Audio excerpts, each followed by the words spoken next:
તો જામનગરમાં અનંત રાધિકાની પ્રી વેડિંગને લઈને નગરજનોમાં અનેરો ઉત્સાહ. જામનગરને નવી ઓળખ મળવાની વેપારીઓને આશા છે. વેપારી અગ્રણી વિપુલભાઈ કોટકનું નિવેદન છે કે બ્રાસ ઉદ્યોગ બાદ રિલાયન્સે જામનગરને ઓઇલ સિટીની ઓળખ અપાવી છે.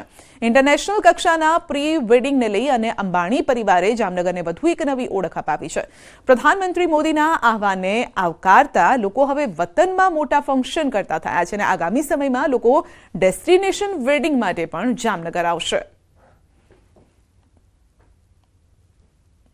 આજે એક અંબાણી પરિવારે જામનગરને એક નવી સોગાત આપી છે કે ડેસ્ટિનેશન વેડિંગ પણ અહીંયા એને પોતાના પુત્ર અનંતભાઈના પ્રી વેડિંગનો ફંક્શન એક કર્યું અને એમાં વર્લ્ડ ક્લાસના લોકો, બિઝનેસ ટાઇકન્સ, બોલિવૂડના બધા સ્ટાર્સ, ઓલ ક્રિકેટર્સ, ઓલ ડિગ્નિટીઝ, જેને જોવા માટે લોકો લાઇનમાં અને પોતાની જિંદગીના ઘણા દિવસો કાઢી નાખે, વેઇટિંગ કરે, એવા મહાનુભાવો અત્યારે જામનગરના આંગણે પધાર્યા. તો જામનગરને એક નવી ઓપોર્ચ્યુનિટી દેખાડી અંબાણી પરિવારે.